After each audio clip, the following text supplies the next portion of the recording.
Welcome everybody today to the second KNKB talk show Sunday every week. Please catch us on KNKB Facebook, and potentially we're working on getting on this on YouTube. But today we have a lot of technical difficulty. Please bear with us. We just finished a whole week of celebrating, so we are a little bit, a little bit over the place. So let's kick it off today with me introducing my co-host today. Duke, would you introduce yourself to people watching today?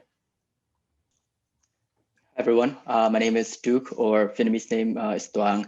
I have been a political activist within the last year, mainly because our community has been so entrenched in Trumpism.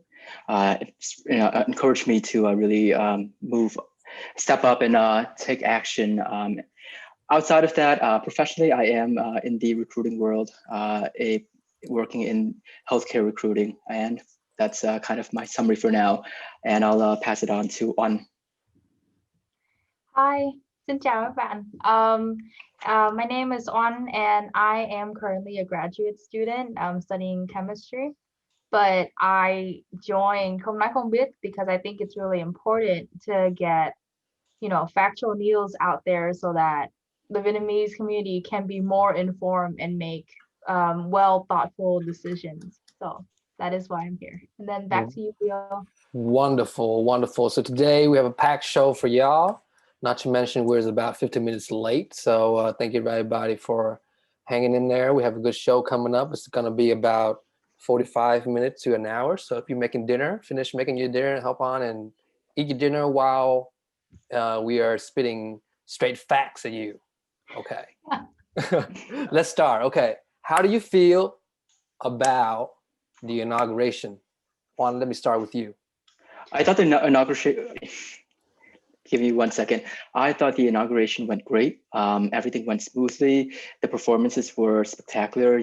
They chose 3 performers that I think really reflected America. You see Lady Gaga, you see Jennifer Lopez, who is the largest or most popular Latino performer in America right now. And then you have Garth Brooks, who is one of the most influential country singer in that genre. And for Garth Brooks himself, it was a pretty big risk he did.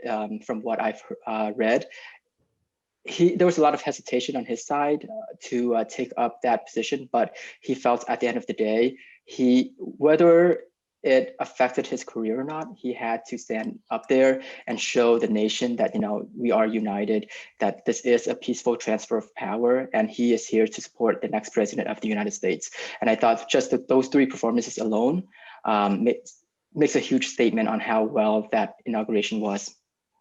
Also, there was another great performance of a clown by Ted Cruz.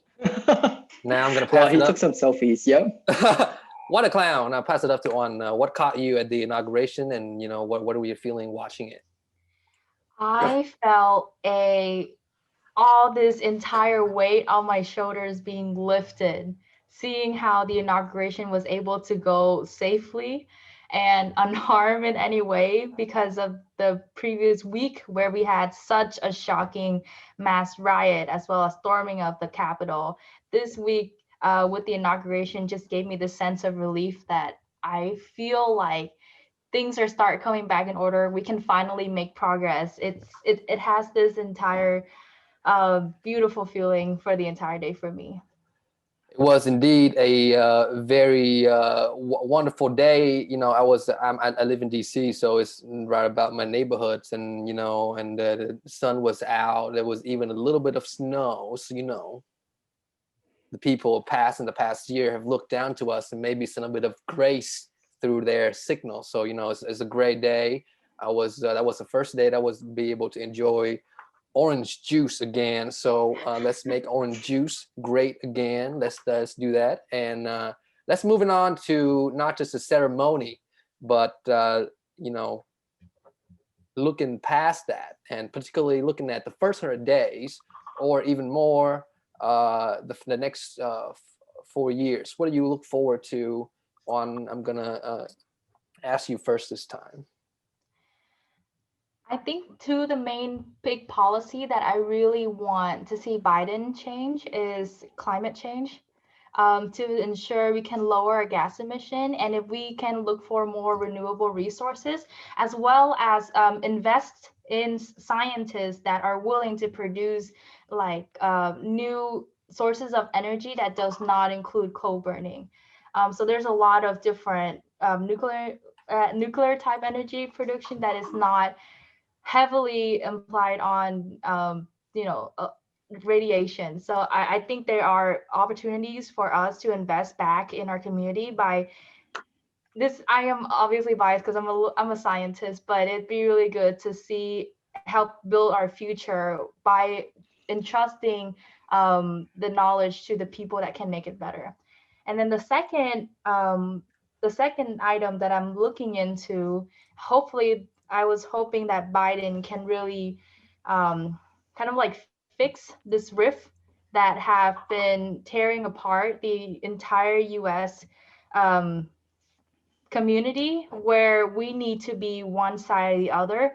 And I think even though, because Biden is very kind of in the middle, I hope he would be able to bring two sides together, and he would be more, I guess, determined to make sure we feel like our country is together again.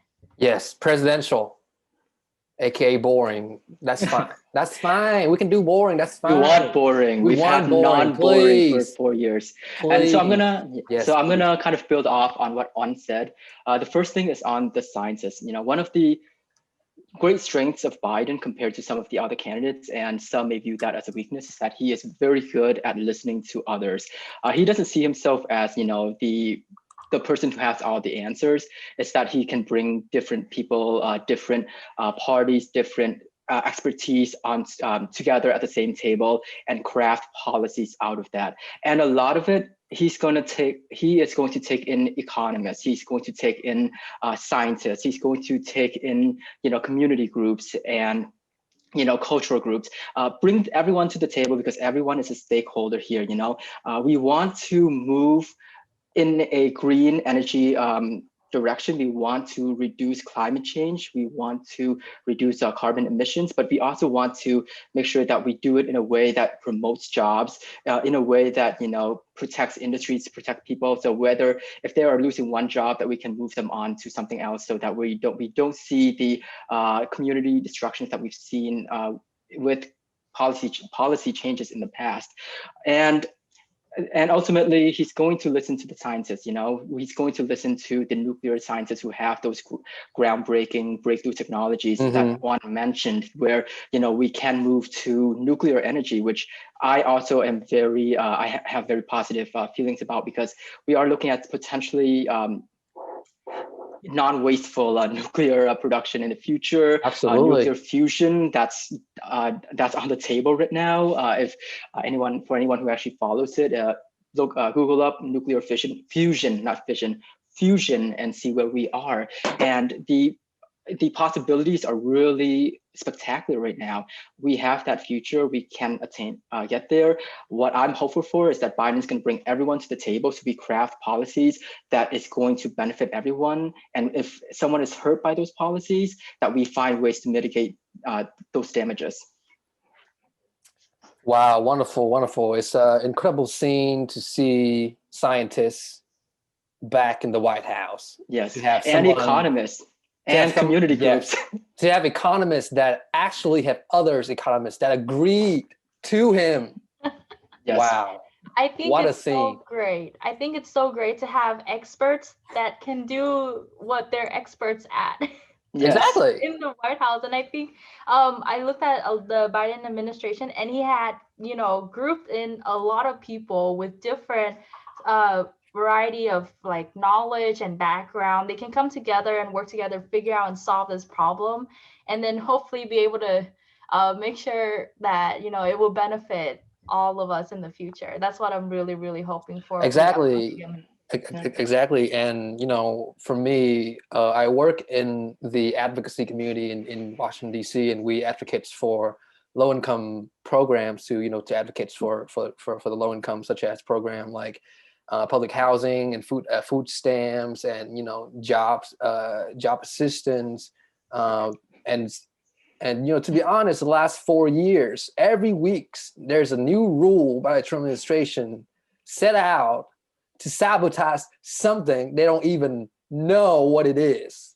Like every week there's a new guidelines. Every week I have to stay late, send in a comment about something that since I'm not a citizen, I don't even get that benefit, first of all. But that's not the case. But I'm talking about the sabotaging of the Trump administration, and to just have an administration or the White House not screwing up anything. That would be a big help, for everybody. So we hope we're in good hands, and we at KNKB and Người Thông Việt, we will keep the administration in check, because if they screw around, we're gonna call them out too. Exactly. But I think what's gonna be a I'm sorry. Hold on. Go ahead. Leo, that actually reminds me of a very, very funny analogy that I heard the other day. Is that for us, when he said he would make American great again, I think in this sense, after the 4 years of chaos that we had, he finally did, in a sense, help make America. He did. A bit more advanced, be a bit more greater. We have people much more of our youth community more involved and more interest in politics, and want to make their voice heard, as well as want big changes to the issues in order to make sure that we can progress as a community. And honestly, as funny as that sound, we now have the House and the Senate back, I believe, and I think that is a great step for moving our country towards the future. Yeah, and Duke? Yes, I was going to say I'm also very hopeful for the future too. And it's not going to be perfect. There's going to be a lot of stumbles and roadblocks along the way. But one of the things that we can appreciate about the Biden administration is that we will have a voice.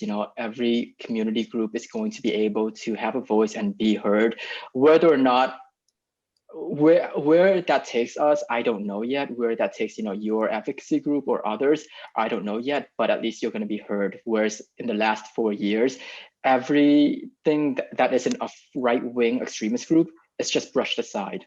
Yes, and that's going to be a big progress for us. Yes. Yeah, to Heritage Foundation, it sucked to be you right now, but it's good to be everybody else. Now, if you ask me what I feel about the next 4 years, I would choose to think that we also need to stay vigilant and, to continually be cautiously optimistic, because, we've learned a lesson in 2008. Obama was so great, the Tea Party came to town. So, we got to make sure that, and we do know that the other side are working just as hard or even more as we are. Not to say they do have a little bit more money too. So it's really hard for us to know that the other side is working just as hard to bring back the Tea Party. This time they might have to choose some different name, maybe Moonshine Party or something like that, because they're all lunatics. But the point here is, in 2 years we're going to see a resurgence again of the right, and now it's not the time to get brunch. You can still get brunch, but you got to work afterwards, because we can't sleep on the victory, because, as an election comes really fast in the next 2 years. So I just want to put out a note that we, still keep on the fight and keep engaged, because the fight does not end now. It doesn't end now. It will never end. It's always going to be a fight. I think that no matter where you are in life, you have to stay in tune with politics. You have to know what's going on, not just for yourself, but for your community and for others. And whether Trump, Biden, whoever comes next, it's always going to be that way. That's the beauty of American democracy. Mm-hmm. You have to stay engaged. You have to stay involved in every way you can. Absolutely. Yeah. All right, and I think the last point on this part, I do want to point out that There will be challenges within the Democratic Party. Now they all have all the three, the House, the Senate, and the White House. We remember in 2017, the Republican Party, trying to repeal the ACA, and they couldn't even whip vote in their own party. So, we see a lesson right there. And we do know that the Democratic Party needs to become more and more progressive to accommodate real and meaningful change, and not just toothless reform that leave the middle class hanging for way too long. So I do want to realize that we're going to need to move to a progressive directions within the Democratic Party too, and that will be a challenge. Okay, let's bring it back. Let's bring it back to our community. Let's bring it back to our Vietnamese community. What do you see as the impacts of the past 4 years in the Vietnamese community? And is there anything that we can do, or will that impact continue to the future or not? Now, I want to open up to you all to answer this. Whoever want to go first. All right, I'm going to have to pause myself for a little because my headphone is dying. So why don't you go first, and I'll hop back on, okay? So I guess I don't have a concrete idea of how it's going to affect the Vietnamese community. What I do know is that the Vietnamese community is going to try to push back on a lot of Biden's plan, only because he is not typically, Trump. Yeah, because he's not, the Republican, and obviously it's really good to have a difference in opinion, but it's also not good to have just to oppose someone because they have a different opinion. And I'm hoping that with Không Nói Không Biết, we will be able to actually talk about the main issues at hand, and how Biden would able to help resolve these issues, and then how that would eventually affect the Vietnamese community in a more positive way. For example, healthcare, we would make that is one of his top priority, is to kind of like reintroduce the Medicare that came out originally from the Obama administration, and make sure this time it's affordable for everybody, and make sure everyone can receive the proper care. Like, for example, if you get a surgery, you don't want to be thousands, tens of thousands of dollars in debt. And I think that is a very Nope. Yeah, that is something that, we Vietnamese people, we also do not want to happen to us, because that would drive a lot of family in debt. And furthermore, maybe some policy that, he might have to do would be foreign. I know he had, I'm not 100% familiar with this, so maybe Tuan can, maybe Du can come in and kind of like help me with identifying the his foreign policy. Dude. Okay. So I think I will address. So I'm gonna address it in. I have 4 different policy issues that where I think it's gonna most directly impact our community. And we are hearing you just a little bit less clear, so you move the microphone a little bit closer to you. Okay, let me fix that. It's not terrible, but it's just a little bit rare. No, I understand. Give me 1 second. This is not my preferred headset. Okay, in the meantime, let me just rambling some about the Vietnamese community, because I have a lot to say. Because we've seen the infectiousness of Trump in the Vietnamese community. It's literally a disease. It's expanding. It's even more dangerous than COVID. And if you sit next to a person less than 6 feet to you, and that person is just Trump fan, there's about 90% chance you're gonna be Trump fan too, because that person talk way too much. But we've seen the power of lies, and the powers of fear, and the power of simple answer. People turn to Trump because they think that Trump is anti-China, and that is a very lazy explanation that people arrive to. And and that have really divided the Vietnamese community. And then when you look at especially Vietnamese community in places where they have a lot of elders, they are opposed to a lot, exposed to a lot of fake news YouTubers. And these people are the best content creator because they are pushing the right buttons, of all these people, and it's really dangerous because they're spreading lies and literally conspiracy theories that defy the truth. And I don't know about any other people, but I know a lot about Vietnamese people is we love conspiracy theory and we just love like nonsense dramas. We just like love that, that white male energy, that kind of thing, that, white man savior mentality. So, we got to understand that and know that we have a big challenge as the young generation to really educate and to share and to open up to the elders, because if all I watch is Jung Nhật Pham, I'm probably gonna become his fan too. That's probably not true, but I'm just making a point here, But if you listen to somebody for too long and you doesn't have any other people, and it's literally really hard to find a YouTuber that is a person who is a Trumpist. That's why we are here. So, I mean, I'm just gonna talk to that a little bit. I think you're right. Part of it has to do with our culture. For thousands of years, we have, in a way, idolized authoritarian figures. If you look at some of like the novels, like especially, and a lot of this comes from the Chinese influence too. You look at novels like Romance of the Three Kingdoms, where a lot of our parents and elder ones, that's what they grew up on. And a lot of these YouTubers play into that narrative. They play into that narrative where, oh, Trump is like this big, grand general, and he's gonna, he has like all these like skills that he's going to, he's like diverting his sources and his people, and he's gonna bring out like his traitors, and it's all like masterfully, skillfully weaved out so that he can win at the end. And of course, when you study American politics, that can't happen. Everything is very structured. We have institutions in place. You can't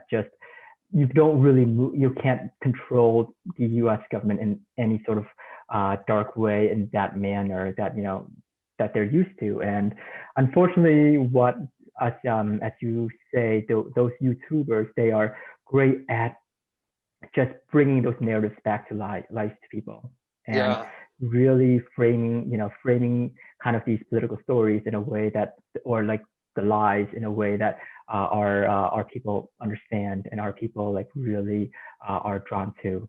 But I do want to address the issue of how the next 4 years is going to impact our community. And I have four policy issues or four policy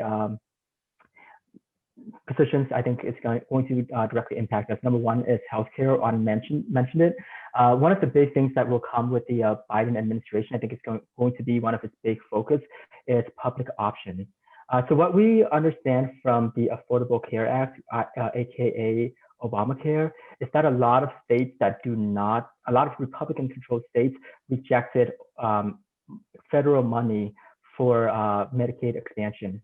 So if you live in Idaho, Louisiana, states with large Vietnamese populations, they cannot get any government or ACA-funded programs because their Republican governors have rejected ACA funding to expand Medicaid. So what public option will do is it's going to create a government program. It's going to be built. The mechanics haven't been fully discussed yet. I believe it's going to be built off of Medicare. So if your state does not provide a public option or does not take in federal money, you can still opt into the public option. Or if you cannot find an option within your state or from your employer that's adequate, you can opt into the public option. That's number one. Number two, it's going to be, just a strengthening of Social Security. We know under Trump, there's been talks of cuts into Social Security funding. Under Biden, he has hinted at expanding Social Security funding. And a lot of our community, a lot of people in our community, if you think about the ones that had escaped Vietnam in 1975, they are hitting retirement age. So that Social Security safety net is going to be a big, big part of our community, not just Social Security, but of course, Social Security disability income as well. So SSI and SSDI funding is, we can be secure at least for the next 4 years that we're not going to see cuts for it. Biden has very much guaranteed that we're not going to see cuts in that pool, in that funding. Of course, we do have to expand that funding pool as well. The third thing I wanted to mention is education. Mm-hmm. And there are going to be, so Biden is going to offer more in terms of early education, as well as funding for retraining and funding for community colleges.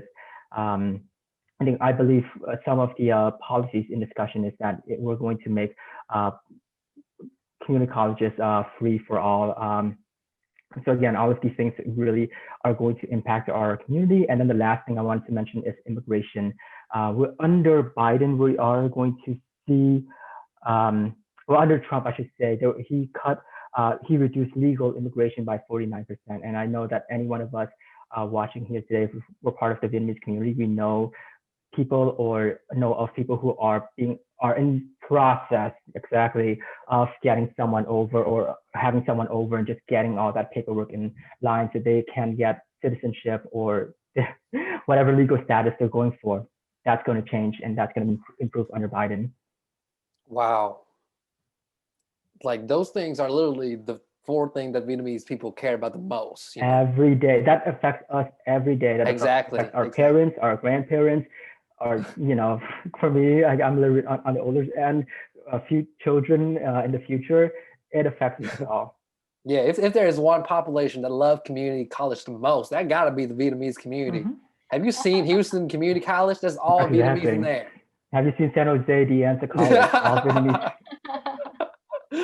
So, so by supporting Biden's and the Democratic Party, the Vietnamese are really supporting their cause. Exactly. Why are you advocating against Social Security when you are receiving Social Security?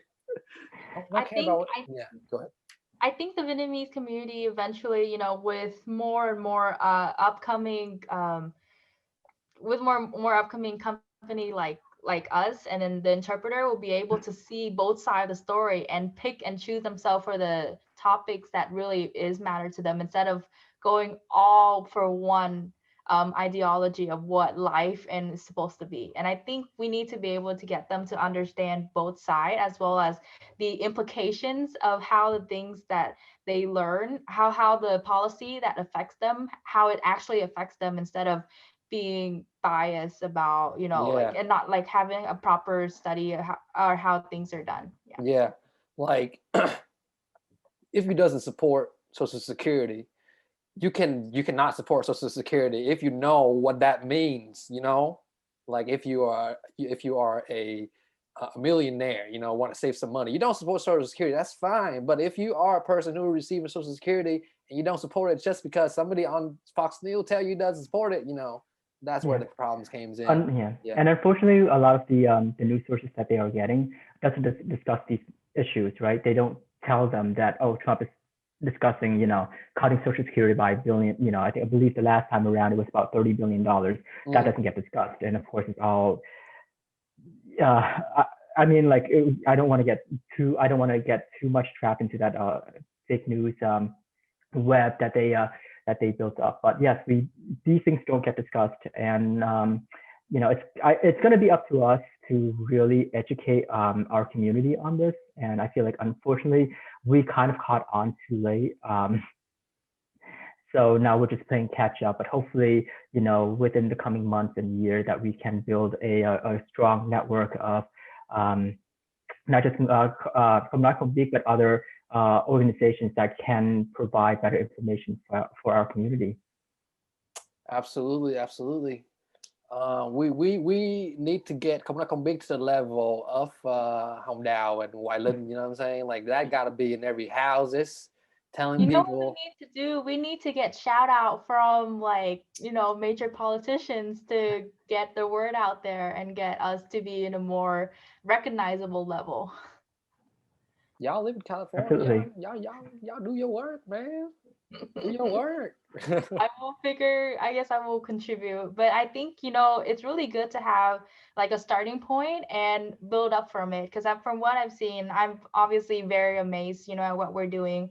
I wanted to be able to see us to be actually being able to have a sustainable company to be able to provide actual accurate news provided from, the younger and more, I guess, more informed Vietnamese Americans, and just to kind of like not only help Vietnamese, the older generation really understand what actually is happening and what the policy means, but also help everyone from around the world, the Vietnamese diaspora, in order to see how everyone's going through and the different policy and be able to have really proper discussion without, biases. Right, right. And I just want to take this opportunity to throw in there a quick fundraising note. If you're watching this right now and you are not with us, that means you watch us and you are not in our Slack group and you doesn't work with us. Please consider donate. You can find our donation link, Venmo, whatever. You take your money in our bio. Please go there and check it out. Send us a couple tô phở mỗi tháng. Let us keep it going. Spreading the truth costs money. Okay. I would appreciate a bowl of pho. I would appreciate a bowl of phở very much. Tô bự. All right, let's keep it going. We are going to give a really quick recap of Biden's first week. So, Biden signed around 15 executive orders the first couple of days in office, most of that rolling back Trump administration policy that just simply doesn't make sense. Do you have any particular one that you want to share about these executive action and Duke? Yeah. So as far as so there are two major policy issues that Biden addressed with these executive orders, right? Number one, it is the rolling back some of Trump's more draconian measures, his more draconian orders. And then number two is addressing the coronavirus and how we, how we're gonna address it, how we are going to resolve the pandemic and get us back to a normal life. So first, let's discuss I'm going to discuss the matters where he's reversing some of Trump's orders. I think the biggest one for all of us is Biden rejoining the Paris Climate Accords. So that is going to be a big deal. And as part of that, he has canceled the Keystone XL pipeline construction. So we are clear with that. It's been a controversial matter since the Obama years, and so now it's not going to happen. There are arguments on both sides, but one thing that people on the right, our friends on the right, have been bringing up, or one talking point that they keep bringing up, is that we are killing, or Biden is killing 50,000 jobs. That is not true. That is nowhere close to being true.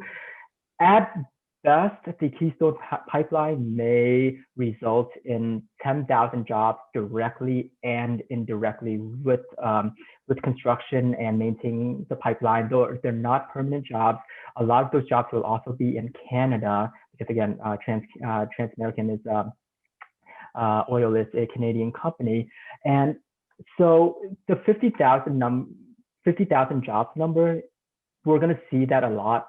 It is not true. It's a number that's been thrown around since 2015, 2014.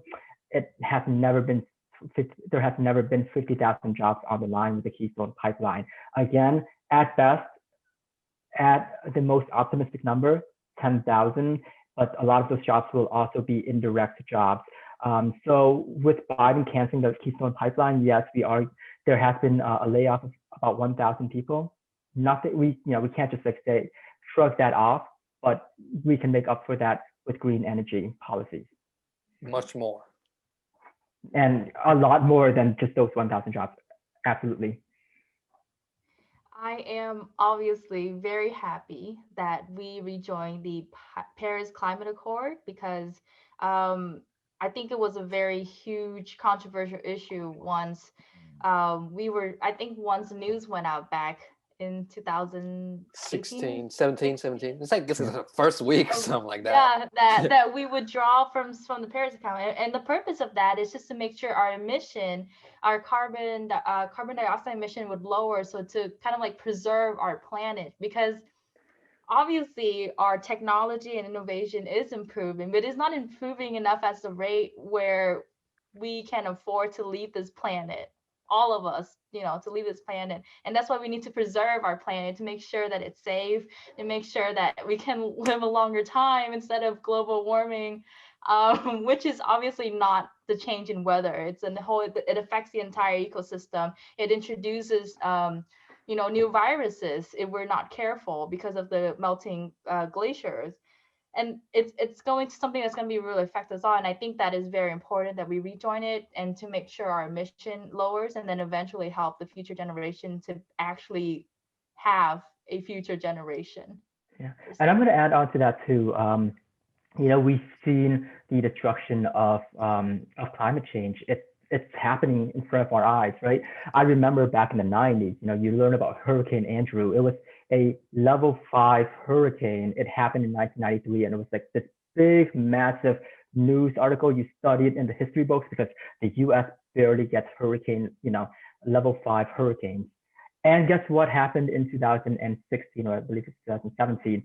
3 level 5 hurricanes hit Puerto Rico and Florida within a span of 3 months. You see that change. You see the north, and I live in Boston. Growing up here, we always have constant. You get snow in December, January, February. Now, you can see December and January being super warm, and then all the snow hits us in February, and it has happened, and we get a massive amount of snow. In the Midwest, we're seeing, more flooding, more tornadoes in California, more wildfires. These things have the climate change has had a massive economic cost to our country. Every time we have a level 5 hurricane, that's about $50–60 billion in damages that we have to fund for. So we have to address this now. It's not just about, it's not some far off future that we're looking at. It's happening now. It's costing our country money, and California's economy is being, or like the cost of wildfires in California is just, incalculable. So we have to address it. It's costing us a lot of money and lives and everything else. Yeah, absolutely. And the time that we're not acting on it, it's the time it's going to come back and haunt us. So, we've wasted the last, I would say, not even 4 years, about like 40 years, this is not new. So, we are obviously very passionate about climate change, not because we worry about the people of Paris. I'm talking about you, Ted Cruz, if you're listening. We're worried about, literally our lands, our people. Ann is very passionate when she talks about climate change because she lives in California and her house is on fire. It's also because I'm a scientist and I see the data that is presented, and I'm thinking about it in a more of like an analytical, logical period. If we don't continue helping preserve this planet, we're gonna die. Entire community is gonna be washed out in water because of rising the rising water levels. We've seen Louisiana being constantly hit with hurricanes, so that entire, what is it called? I forgot what that's called. The Gulf. Yeah, the entire Gulf. It's literally, it can be enveloped in water, and we always hear this on the news, and I think it's really time to take some action against it. And I'm also really interested in making sure that everyone survives. Yeah, it's like if the employers ask like, why are you so passionate about taking this job? And I told you I'm passionate about making rent. Then you ask me, why are you passionate about climate change? I'm passionate about breathing, bro. Yeah. And I think people don't realize how much it affects them, even if they're not living on the coast like we are, we see more flooding. We see more flooding around the Mississippi if they're in the inland, or they're in the inner, more inland. We see how climate change, it's going to affect agriculture. Farms are going to have to adapt. There's going to be more pests coming into the farms that are there now. We see more pollens in our trees because the U.S. is getting warmer, and all of these ecological changes have economic costs to them and human costs too. Human costs and economic costs. I will have to kind of preface myself. I am a business major, so a lot of times I will frame things in an economic manner.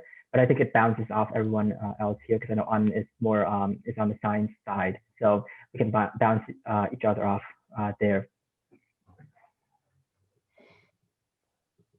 A fiscally conservative man and socially liberal man.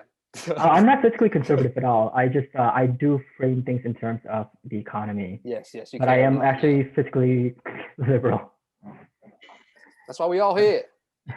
Anyway, let's. Does anybody have any last point about this? We were moving on. Okay, you want to move on? Okay. Let's move on. There's a lot to discuss there, but we can move on. But I will say that one last point I wanted to bring up as far as the executive orders. A lot of these executive orders are about coronavirus. How we're going to fund for vaccination, the infrastructure to get people vaccinated, because we were seeing states of California where I believe they call it the usage percentage is around 30-40%. So even though we have the vaccine, the Trump administration did not plan out how they're going to distribute vaccination and among other things. But that's one of the big things that Biden is going to address primarily with executive orders, because we can't just wait for a lot of that's going to come in with the next stimulus bill, but that is a big part of it, and that is a positive thing that we've seen out of this administration so far. Great. It was, he planned 100 vaccination in the first 100 days. Let's make sure we support that, and we keep the administration accountable, and give them the support if they want to, mobilize Congress, because now we have all the 3 houses. Let's get it over the line. I'm getting my vaccine. Yes. Okay. Question 4 was supposed to be what has President Obama didn't do, and now Biden can take on the mantle. What do you think that would be moving forward? Anybody? I think a lot of criticism for Obama during his time as president is that he wasn't aggressive enough to make changes that would affect the U.S. in the long term. For example, that includes leaving vacancy on the judicial branch that eventually allow Trump to be able to push these new very conservative, I guess, judges that potentially will be there for a long time, affecting big decisions that Congress have to make, the president have to make, et cetera.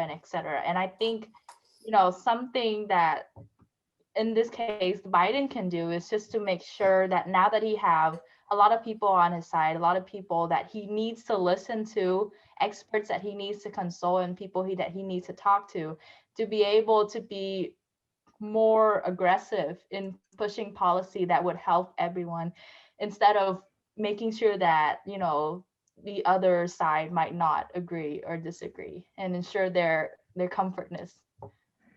I think as far as the justices and the justice system, judicial appointments are concerned, unfortunately, with Mitch McConnell as Senate Majority Leader, he gets to control who is going to be introduced or not. So, like for example, Merrick Garland, who was supposed to be Supreme Court Justice after Scalia died or passed away. We see that Mitch McConnell decided not to bring him, not to give him a hearing. So the problem wasn't so much Obama there, and maybe Obama on the back end could have, pressured Mitch McConnell more to have these hearings, but that was always McConnell's agenda once he became Senate Majority Leader. It didn't matter. McConnell did not think that he was going to win, or that the GOP was going to win the presidency in 2016, but he wanted to hold those seats for as long as he can, because that was his goal, to fill up those seats whenever they can get a president on their side to appoint these judges. So now, thankfully, we have Chuck Schumer as and thanks to Georgia, I would say, thanks to Georgia, we have Chuck Schumer as majority leader. So we are going to be able to see a lot of appointments on our side. Unfortunately, for now, we can only see, whenever a judge or a justice retire or pass away, that's when Biden gets to appoint the next one. So it's going to take a long time for us to kind of rebalance the justice system. But to go back to the main point, one thing I think the Obama administration failed to do is, failed to act on, was gun control, working on gun policy. I think that under Biden, for a number of reasons, I believe we are in a better place we are in a better position to have good policies out of this administration. Part of it has to do with a lot of corporations turning against the NRA. So on the one hand, the NRA can threaten GOP Congress members. On the other hand, you have other bigger corporations kind of putting pressure on them to act, and a lot of that has to do with the Parkland kids. Their activism made a huge difference in this matter. So one thing I'm very positive about in this administration: gun control. I agree with you. Oh, I'm sorry, Leo, did you have something to say? No, I'm done. I'm letting you go. Okay, I do agree with you. I did hear somewhere that when it comes to gun control, we do have to be a little bit vigilant when writing out policies, because gun controls tend to target minority people more than usual white Americans. And that has to do with the idea, this weird analogy that minority is scary and should be, quote unquote, have some proper control. And I think, obviously once the rollout for this bill comes out to deal with gun control, it's important for us to be very critical into understanding how would this policy play out in real life? What are the biases that we need to consider when acting on this policy / bill? And then eventually you should be able to find a proper way, I guess, to be able to deal with policy. And obviously it has to do with a lot of people paying attention and making sure criticizing our government where it needs to be said, and making sure our government can hear our voices. So that's my thought on gun control. Another thing that I wanted to also point out, that some criticism is also really did not like how the Obama administration fell a little bit short on cracking down Wall Street and the mishandling of the Affordable Health Care Act. And hopefully Biden can do it better. I'm kind of look forward to see his plan, maybe to be able to take the power back to the people, the middle class, the lower class income people, to be able to take power back into their own hands. Do you guys have any thoughts on that? I'm middle class, and I wholeheartedly agree.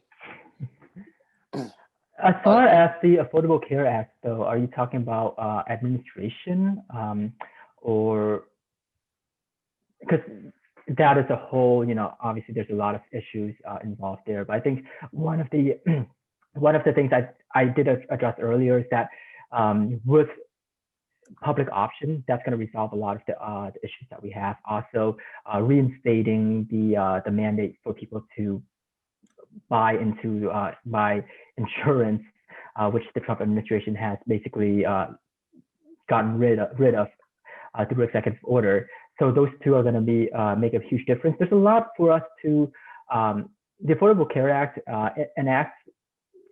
was enacted under a lot of compromise, and so there's still a lot of things for us to fix in it. And I think public option is one. Also, there needs to be a control on prices, which Biden has hinted at, but we haven't seen concrete policies out of from his campaign team.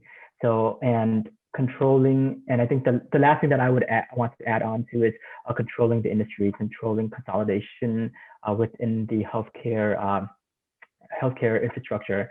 Those things will make a difference. All right. All great things that, you know, we suppose we really think that Biden should take on the mantle and, you know, just run away with it, because now we have all the branches of government that we need to pass something meaningful and actually will positively make an impact in people's lives. And we're talking about basic human things that the US should be able to provide to its citizens and residents. Now, you know, we are at the 10-minute stretch of the endings of our live streams. This question is the last one on the list, and then I want to end on this one because it's a quite personal one. You know, a lot of our families are being affected by Trumpism, and that is a disease that we need to think that it is a problem, and we need to address that. And how can we let our Republican parents, and this is the question, and I quote, I don't have Republican parents, feel at ease about the Biden administration, aka how do you comfort your parents if they are devastated that Trump's lost? Tan, did you want to go? Okay, so I'm gonna first of all do a quick Google because I don't remember the terminology for. Well, yeah, I'll just say this: Biden has signaled to our allies in Europe and Asia that we are going to be a leader again. It's not just America first, and the problem with America first, and I think maybe our community has misinterpreted what America first means. America first doesn't mean America as number one leader. America first just means America and only America, no one else.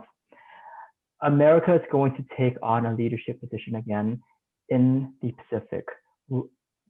Japan, South Korea, Vietnam, Philippines have in the last 4 years drifted toward China because they had not trusted the Trump administration. And we can't really have strong policy in the Pacific without allies there. So under Biden, he has signaled that he will work with our allies, Japan, South Korea, Taiwan, Vietnam, Philippines, Malaysia, to strengthen, to create a coalition that will create a wall against China's influence. And one of the things that he did was that he invited a representative from Taiwan to the inauguration. I think that may be the most concrete example we can look at, is that he did invite a representative from Taiwan. That hasn't been done in at least 25 to 30 years from what I've read. And that is a signal that he will ensure Taiwan's independence, and he is going to protect the Pacific Rim from further Chinese incursion. I think those are good